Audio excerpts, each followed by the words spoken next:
All right, welcome back to our podcast, everyone. This is Christopher and Andy, and we are back again after our first episode on Korea. We had a great time unpacking Korea last time, so now we're going to be pivoting north, diving into the early history of North Korea. Great choice. I mean, the thing is, like, there's like so much to unpack here, right? Yeah, and not just the headline stuff either, but how it actually all began out there in North Korea. Yeah, totally. Right, like it's the birth of this nation after World War II, which I think is a story most people, even those who follow North Korea, probably don't know that well. Yeah, I mean, it is, it's often like portrayed as this sort of like a monolithic, right? Unchanging entity. But, I think the reality is far more complex, right? I completely agree. And the author of the book, Andrei Lankov, had some really amazing scholarly research to write a compelling reconstruction of this history. And it gets into all the messy details of North Korean politics, from like 1945 to 1960. Yeah, so we're talking about the really formative years of the Kim Il-sung regime. And yeah, and today in this podcast, I think we're gonna like break down how power actually worked in those early days, right? And who mattered, like what drove them and team up along the way. And Kim Il-sung, he doesn't just automatically or magically call all the shots from day one, right? Oh, definitely not. No. You also have to factor in the external pressures. You really can't get how North Korea formed without impacting the Soviet Union and China's involvement, especially in the education of these bureaucrats early on. Yeah, I mean, absolutely. Yeah, I totally agree with you on that. So, here's the thing. Their influences was huge. I mean, so for our listeners, for our students and Professor Hai, today is really about going beyond those like simplified narrative.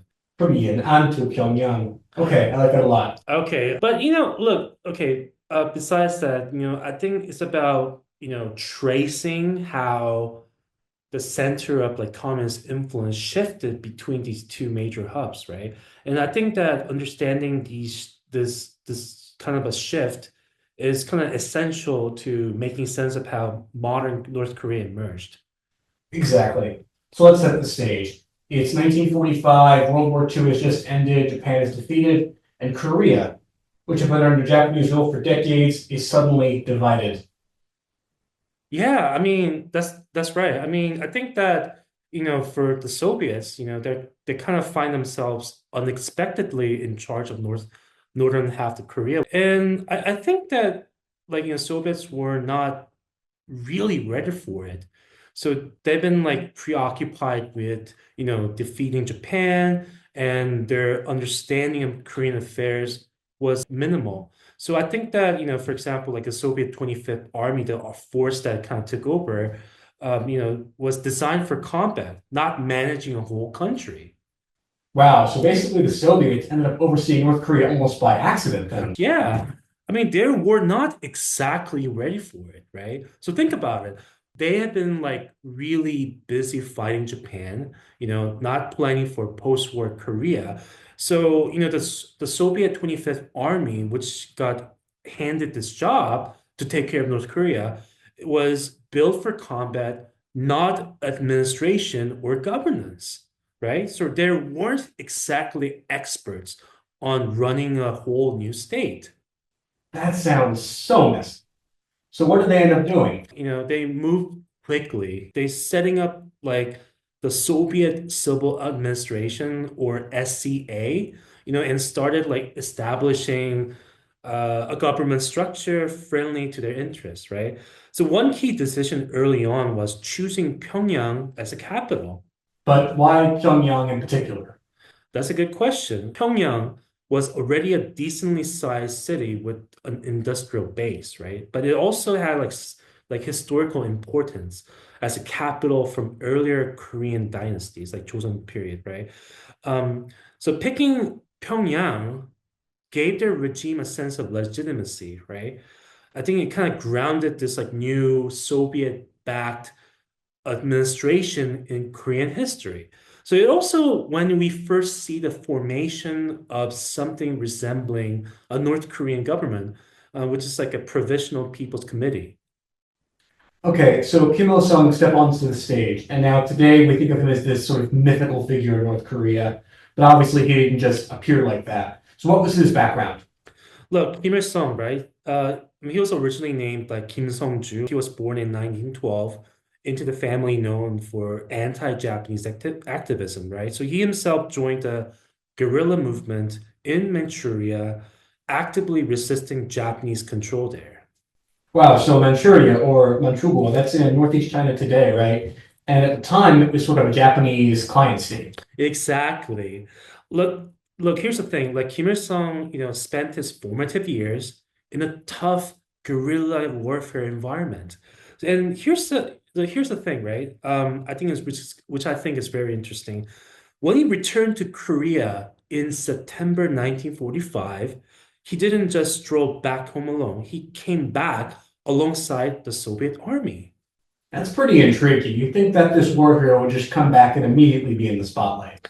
Yeah, I mean, you think so too, right? I mean, but initially, here's an interesting part. He actually kept a low profile during those early post-war months. That's certainly a surprise, especially given his later cult of personality. So how does this all end? So his rise was more gradual and complicated than most realized. And a big part of that was Soviet backing, right? So by December 1945, Kim Il-sung was already chairing the North Korean Bureau of the Communist Party. And by February 1946, he was running the Provisional People's Committee. So it was very fast, very rapid, that's for sure. But it wasn't obvious or inevitable from the start. Yeah, that's exactly right. Early accounts from Soviet officers suggest Kim Il sung wasn't exactly jumping at the chance to leave. Hmm. Hmm. There's even a record of him expressing he'd rather stick to military duties than dive into the complicated world of politics and governance. He didn't really quite feel ready for all that bureaucracy at that moment. So, kind of a reluctant leader, maybe. Yeah, you could see it in that way. But reluctant or not, Kim learned fast, especially with Soviet support behind him. Now, here's where things get interesting. He wasn't just dealing with the Soviets. He had competition. There are other factions trying to carve out influence in early North Korea, each with their own ambitions. Okay, so who exactly were these groups and what roles did they play in all of this? So you have basically these three factions. You have the domestic faction, communists who stayed in Korea during Japanese Mhm. occupation. Then you have the Yan'an faction, Mm. Koreans who were exiled in China fighting along with Chinese communists alongside the other faction. Yeah. Look, Yunnan, um, it's like a center of China's communist revolution, right? So yeah, Yan'an, it was truly a red mecca at the time, a forgotten Asian metropolis. But what really gets forgotten is that it was also a center of exchange for the entire world, not just for Koreans studying Marxism or for Soviets or for prisoners of war. Wow. Yeah, so in chapter three, Lankov outlines the main factions who came to influence these internal affairs. And the Yan'an faction, they were distinct in that they were ethnically Korean, but they fled during the Soviet, they say fled, they were ethnically Korean, but they fled to the Yan'an Soviet during Japanese occupation. Now, the Yan'an Soviet, have you ever heard of the Yan'an Soviet? So it's kind of like the very famous Jiangxi Soviet. It was a part of China that was ruled directly by the Communist Party before the Communist Party took over China in 1949. Wow, that makes the picture much more complicated. Yeah, and it's actually today in pretty far western borderlands in modern day Shanxi, Ningxia, Gansu, and Suiyuan, which now is actually known as Neimenggu or Inner Mongolia. So pretty far northwest, around where actually Professor Hai is from. Oh, that's where he's from? Yeah, he's from that area about in Ningxia, which today is actually in theory at least, a Hui autonomous region. Oh, wow. Yeah. So the Yan'an faction, they were all educated there during the genesis of Mao Zedong Sixiang, or Mao Zedong thought. And they were known when they came back to Korea by the derogatory term Chinese Koreans. Hmm.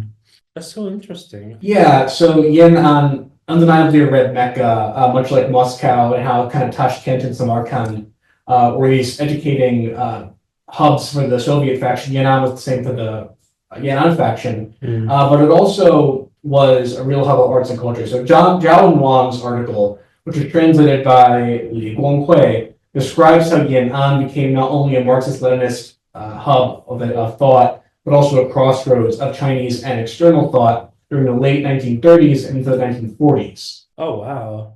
That's really interesting. Yeah, absolutely. And they compare writings of Chinese authors, Japanese authors, German authors, American authors who were all there at the same time. And it all began with a single Swiss journalist named Rudolf Bosshardt, who joined the Red Army in their Long March in 1934 and was so fascinated by it that journalists, intellectuals, military scientists, and documentarians from all around the world came to this one place, Yan'an, to do their work. Zhao and Wang described the influx of Yan'an, and they mentioned how, quote, most writers from abroad had an inherent revolutionary consciousness. The attraction of the spirit they found there, their pursuit of political ideals, the rebellious spirit of intellectuals, and the conflict between the national situation and the actual environment forged these revolutionary individuals' participation in the people's liberation led by the Communist Party of China, end quote. And they further describe how American and European fascination with Yan'an derives from aspects of collective memory. So the journalists saw Yan'an as like a promised land, kind of like an Exodus, or a place that had a Puritan ethos, which alludes to Plymouth Plantation, and had Spartan doctrines, which is an allusion to Greek history. So they saw these very familiar ideas playing out in Yan'an that were analogous to their own literature and myths. Interesting. Now we're getting into like Greek history. Yeah, I mean, I didn't expect that connection at all. And usually Yan'an varied pretty differently. So you had Agnes Smedley, for example, and other Marxist revolutionary sympathizers. They saw the beginning of something massive. You also had a number of European and American Jewish perspectives, and they thought the state was very sympathetic, and they really identified with it. Authors like Israel Epstein, Gunther Stein, and Theodore Wright, who projected their own experiences onto those of Yan'an. And writing styles varied often as much as perspectives did. While Edgar Snow Bosshardt while Edgar Snow and the aforementioned Rudolf Bosshardt used the quote 0 degree end quote style that explicitly included them as players in their narratives, Stein sought an objective and truth-seeking narrative to which any observer could relate. And Snow's work was particularly notable for its status as the first window many outsiders had into not only Yan'an, but Chinese society as a whole. And that writing was known as Red Star over China.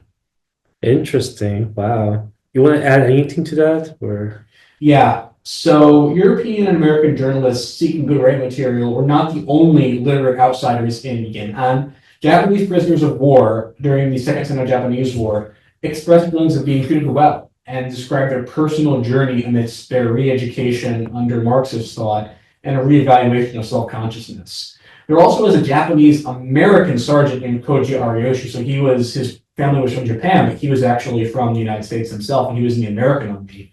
And he was sort of a Hou Xiaoxian of his time. Do you know Hou Xiaoxian's film? he's my favorite director. Also my favorite director, amazing films. And the reason I say that is that Ariyoshi described interactions between peoples and animals and landscapes in this remote borderland and contributed to what the authors describe as Yan'an's cultural character and the people's emotional attachment to it. So you had ancient landscapes, pre-modern agriculture, and modern political thought all intersecting in Yan'an. And then you also had the Yan'an locals, the folks who were living there. This part of China to this day has a pretty high population. It's fairly rural, but people still live there. And they were writing about themselves, usually the individual and the environment, in contrast to the more narrative journeys of the outside authors. And they were also more collectivist, not in the communist sense, but in the Confucian sense, like duty to your family, duty to your community. Whereas American and West Europeans were more individualistic in the portrayal of like these sort of themes of heroism and people's journeys. So the themes that we see in the writing too are pretty interesting. So you had people in society as kind of a Marxist theme, as well as revolutionary thought, heroes of the masses, the empowerment of youth, a yearning for agency, and of course the well-precedented theme of search for a mother or a father figure, which goes back pretty far in Chinese literature. Interestingly enough, these themes also are pretty common in modern, like 1980s and 90s Chinese film, which they often criticized the society at that point, but their writing and their directing often incorporated these same ideas like the father figures and the agency, but with more unlikely heroes. Unlikely heroes. Oh, wow. Yeah, because the difference was they were doing this with folks like women, for example, looking for agency. They were incorporating stories, sent away youth as being the ones who were kind of the ones searching for this. But in the Yanran faction in particular, what's interesting is that even though this faction is pretty disconnected from Zhao and Wang's article, it's pretty relevant in our journey to kind of trace Yan'an as a forgotten sort of Asian metropolis in Red Mecca because of how much it shaped outsiders' perspectives on modern China through circulation of literature, journalism, and documentaries. And as I aforementioned, local writers and foreign writers motifs and themes would stand the test of time in Chinese film, especially in the fifth generation, and with this kind of fascination of these rural peripheries under Chairman Mao's rule, both before and after 1949.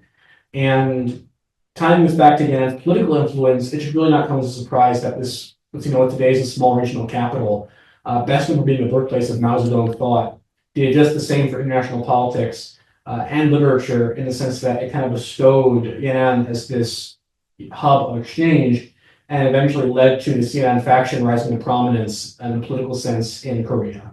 But overall, I think the article, Zhao and Wang's article, is most valuable for its discussion of narrative writing specifically, not just political or economic philosophy, and its positioning of Yan'an as an intellectual and cultural hub rather than just being like a red mecca for Marxist thought. Based on what you just said, space basically, is more than the center of like China's communist revolution. Based on the book, and also what you just said so far, it's like a Yan'an Koreans were pretty influential for good reason, and I think they spent years in Yunnan, and which is the core of Chinese communism, right? And this wasn't just a military training.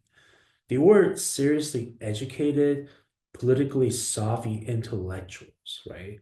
So they actively shaped Korean communist ideas while in exile, like built broad networks, had real ideological depth, and they weren't just soldiers, right? They were thinkers, they were planners and activists plugging into this like broader communist world.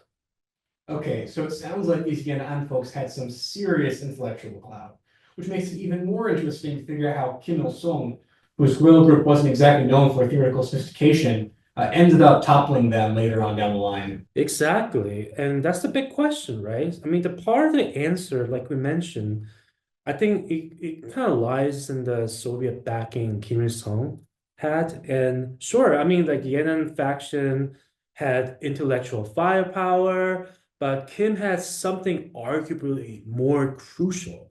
And that is what the Soviet military and some kind of like a political muscle, right? And I think he had like direct ties to Soviet leadership from his Red Army days, which has more major advantage, right?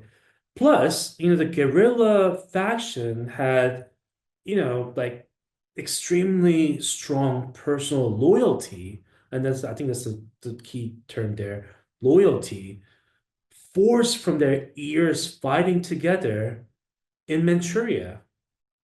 It's basically a combo of Soviet support and strong internal unity that ultimately allowed Kim Il sung and his guerrilla crew to edge out the Yan'an group, even though initially the Yan'an folks seemed more prepared and politically and intellectually sophisticated. Exactly. I mean, by the mid 1960s, Kim Il-sung's guerrilla faction had pretty much like secured total control, right? But before we get ahead of ourselves, I mean, let's focus on another major group, which is like Soviet Koreans, right? Right, yeah, the Soviet Koreans. So let's hear more about the Soviet Koreans. Yeah, exactly. I mean, they're like fascinating group, right? So at first, initially like there are like a small number of like people like arrived alongside Soviet troops in August 1945, right? When Korea got liberated. But the big influx like kind of start around like September or November like that year.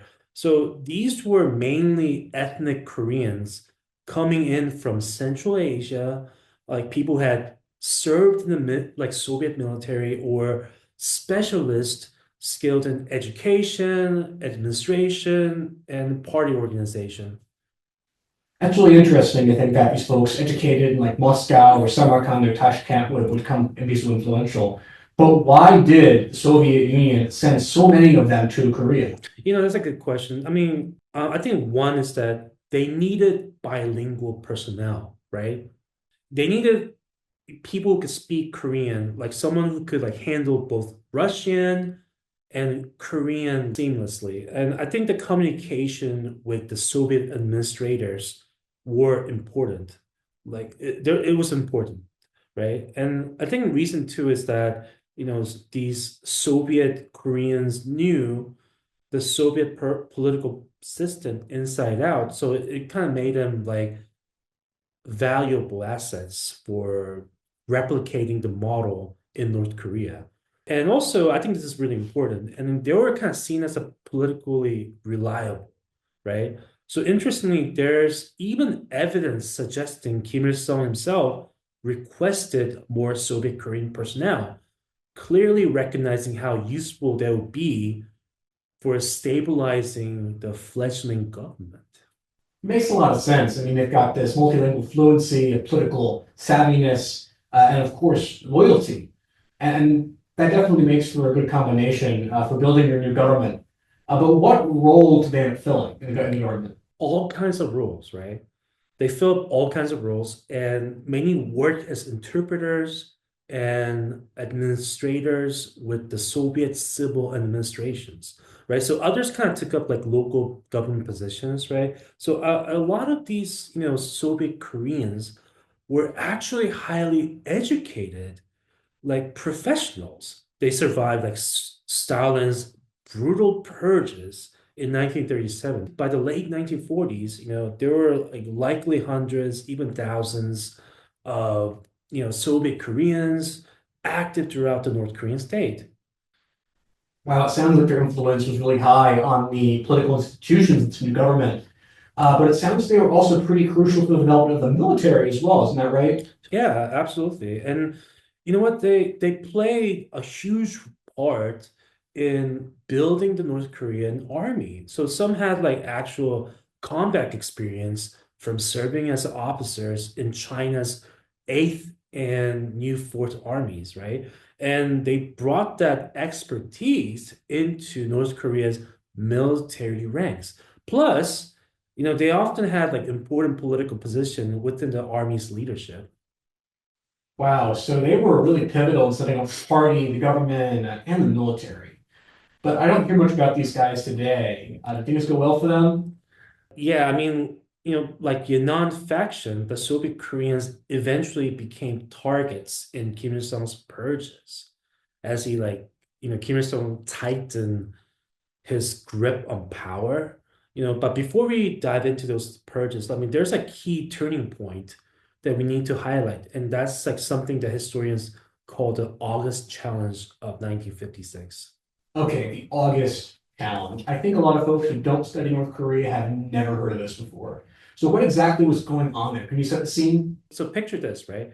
So it's mid 1950s, peak Cold War tension, right? And the communist world is in flux, right? And Khrushchev had just come to power after Stalin's passed away, uh, and when Khrushchev like came to power in the Soviet Union, he criticized Stalin, right? So and he sort of like exposed like his abuses, the brutal methods, all kinds of stuff. Yeah, Khrushchev's criticism of Stalin is really, really famous in the history of the Soviet Union. That also was the beginning of the de-Stalinization, right? Right. So, and that process had kind of ripple effect throughout this like communist world, right? Raising tough questions everywhere about, things like personality cults, authoritarian rule, like oppressive tactics. And North Korea isn't immune to that. They're worried about that. Kim Il-sung was very worried about that. And the opposition leaders primarily came from the Yunnan and Soviet Korean factions, right? So key figures included like, Choi Chang-ik from Yenin group, Park Chan-ok from the Soviet Korean side, others like, Yoon Gong-hoon, Seo Hee, Lee Pil-gyu, or Kim Seung-hwa. And what exactly did these folks from the Yan'an and Soviet factions want? What were their grievances against General Secretary Kim Il-sung? Like a lot of people in the communist world at the time, they are troubled by the growing cult of personality around Kim Il-sung, right? They saw it as like a dangerous um, mirror of Stalinism, right? They were also pushing for a more collective form of leadership, which is kind of ideal. And as opposed to the one-man show that Kim Il-sung was increasingly running. So, and there has some disagreements with Kim Il-sung on some specific policies. For example, they were critical of his handling of the economy, right? That's really interesting. Even like member of like Kim Il-sung's guerrilla faction, admitted that there was a personality cult within the party, although he downplayed its severity, right? So there was a sense, even among some of Kim Il-sung's own people, that things were going in the wrong direction.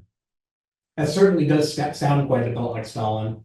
So the stage is now set for this confrontation. Kim Il-sung returns from his overseas trip, and the opposition is ready to move. And this all boils over at the Korean Workers' Party Central Committee meeting on August 30th of 1956, right? Exactly. At this plenum, Yoon Gong-hun, who is a key opposition leader, delivers a pretty bold speech. And he openly criticized what he calls the police regime within the party and points out that untrustworthy people are occupying high-ranking roles. Wow, a direct challenge to Kim Il-sung's authority. How did that go?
Wow, a direct challenge to Kim Il-sung's authority.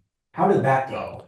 Well, despite all the momentum behind desalinization elsewhere, the opposition in North Korea ultimately failed. Kim Il-sung remained firmly in power.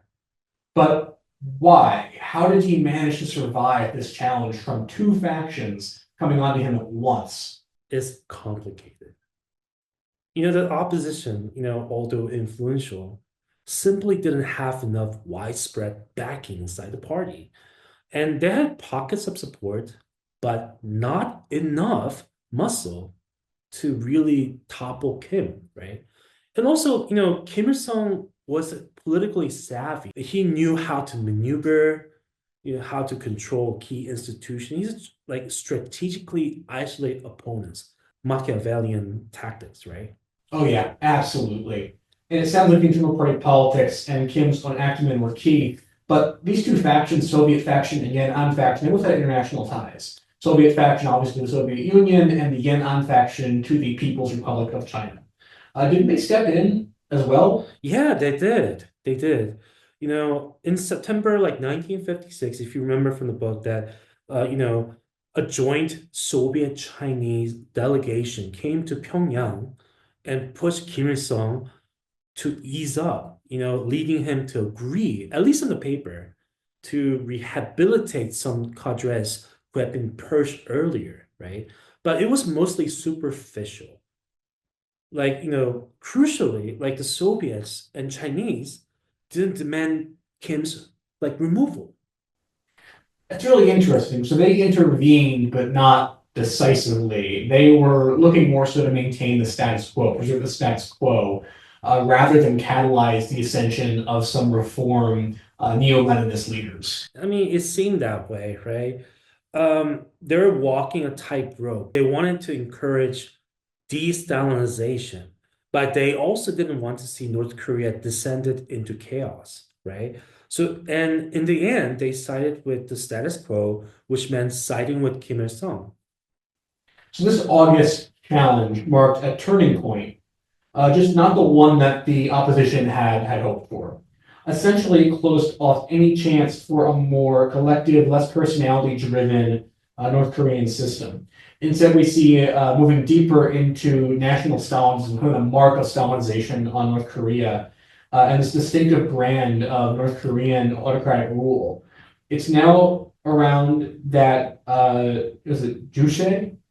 Yeah, Juche. Juche, okay. In Chinese, it's 主体思想, which is this kind of self-reliance, very nationalistic ideology that is obviously inspired by Stalinism, but also obviously separate from Stalinism. Exactly. The aftermath of the August challenge, really highlights the limits of Soviet and limits of Chinese power in North Korea. Sure, I mean, they could have intervened and exert some influences, but ultimately, they couldn't fully dictate what happened on the ground, right? So Kim Il-sung was determined to go his own way, right? And he was more than willing to use force to keep his power. Yeah, absolutely. And this whole situation reminds me of a concept in political science called the loyalty competency trade-off. Have you ever heard of this before? Not really. You want to talk about it or? Yeah, absolutely. So it's one of my favorite kind of new, like emerging topics in the study of authoritarian governance. So contrary to conventional wisdom, we know that General Secretary Kim was hardly more than a first among equals, according to the authors, until the aftermath of this August challenge incident, right? Interesting. I need to take that course. Yeah. And the 15 years prior, we kind of see this pluralism with these different factions, the guerrilla faction, the Chinese trained allied faction, and the Moscow and Tashkent trained Soviet faction. But chapter 6 really goes into how the Stalinization's consequences really changed the trajectory of North Korea after that August challenge. Because what we're seeing right now, alongside Khrushchev's call for reforms, is like even in a place like China, which we all know in the 60s became, this very, cult of personality driven system. At this time in the mid-50s, the authors described it as experiencing, quote, what was perhaps the most liberal phase of Maoist rule, end quote, in 1956. But Kim Il-sung clearly had a different intention for Korea. That's really interesting. Tell me more about it. Yeah, so the way we're going to apply this concept here, this loyalty trade-off competency, loyalty competency trade-off, is kind of how it illustrates the erosion of this sort of deliberative system we see prior to the more totalitarian personalist system we see afterwards. Trade-off is best described by Egorov and Sonin in 2011 article, and we like to usually visualize this as a quadrant. So think of you're a dictator, and you have to hire bureaucrats, you have to hire viziers, you have to hire people to run the government for you. And there are two key qualities that you want to pay attention to: loyalty and competency. Sound good so far?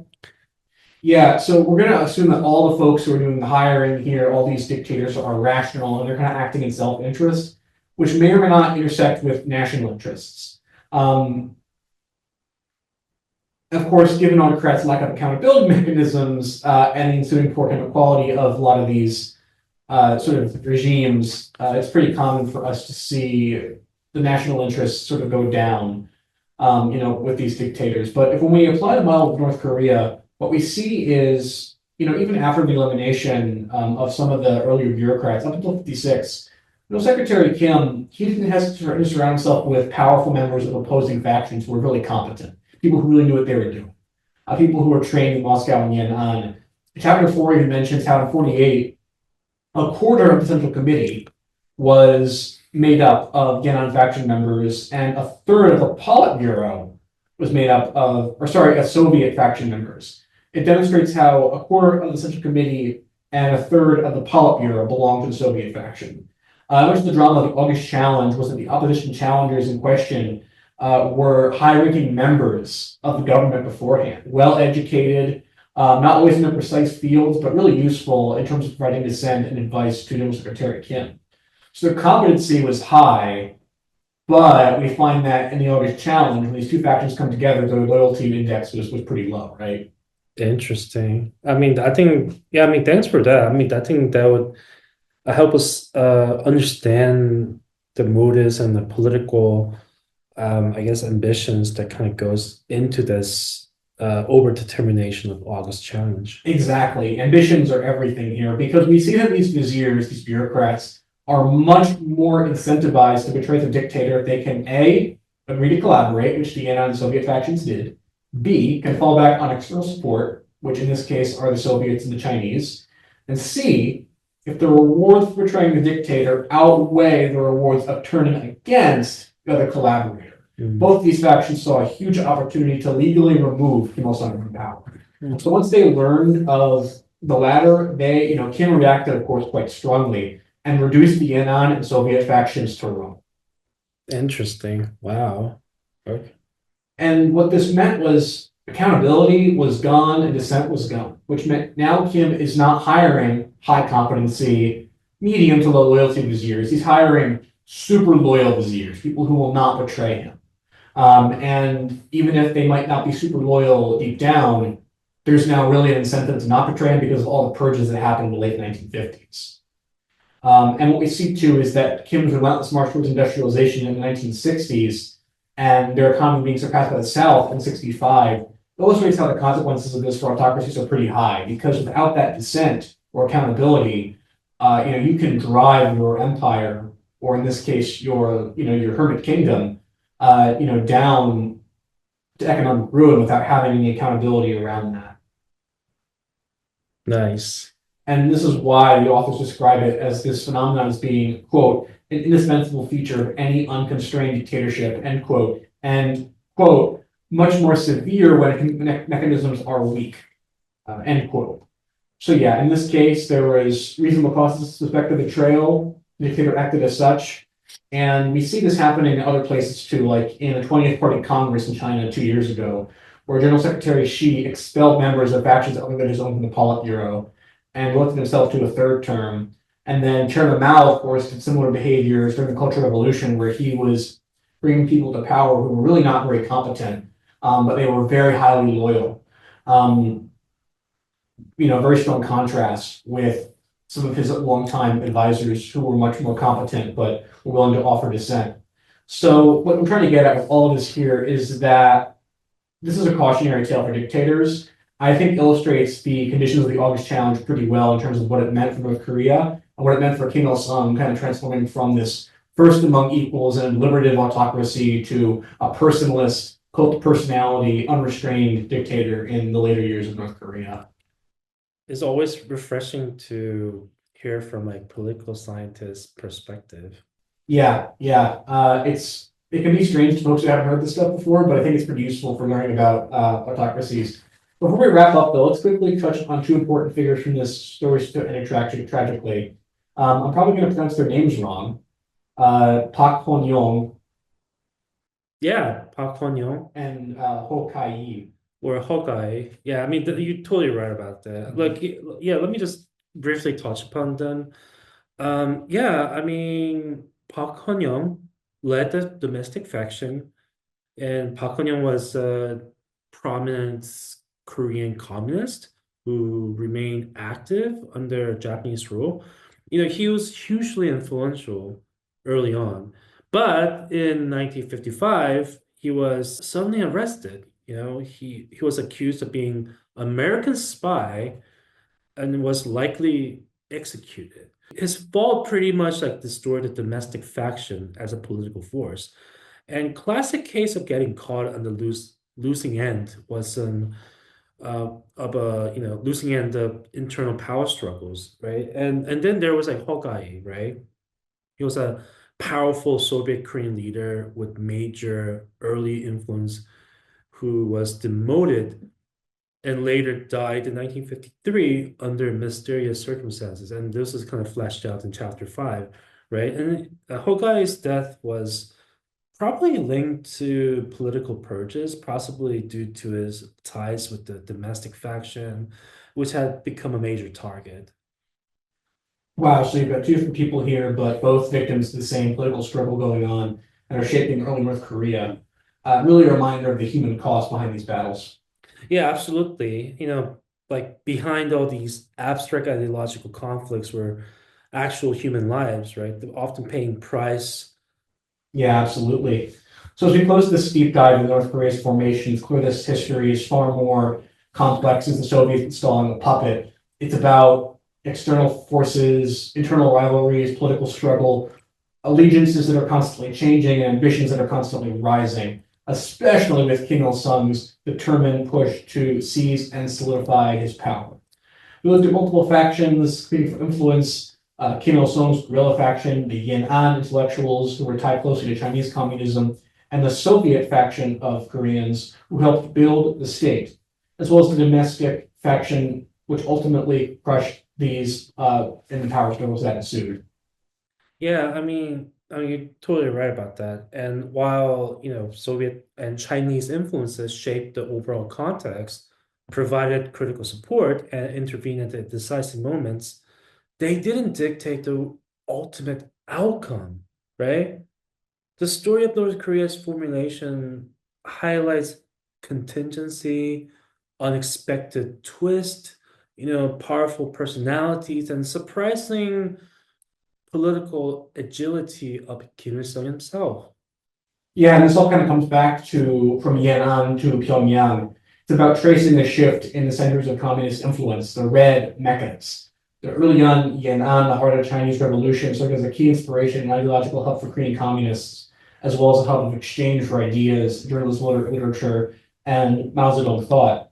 But as North Korea developed and Kim Il sung consolidated control, Pyongyang evolved into its own political center, its own red mecca, overshadowing Yan'an's ideological clout. This transformation was driven by intricate internal power dynamics, Cold War geopolitics, the ambitions and personalities of the involved, and sometimes just plain historical chance. Yeah, absolutely. It's an amazing case study on nation building, right? And I think it's really amazing to see how ideologies evolved to fit local realities and how, you know, power struggle plays out on a global stage. Exactly. I think it's about all the time we have for today's podcast, but it's been a great time, and I hope that this can incentivize some great conversation in class. And one final thought I want to leave you guys with is how do these messy, complex origins shape in North Korea today? When we see the country in the headlines, the hermit kingdom, its isolation, nuclear ambitions, human rights record, it's critically important to remember there's a history behind it, full of struggle, ambition, tragedy, upheaval, which echoes into the present. Next time you hear North Korea in the news, consider how these early power struggles, factional rivalries, and shifting alliances still shape the nation we see today. The book we covered really brings these issues to life.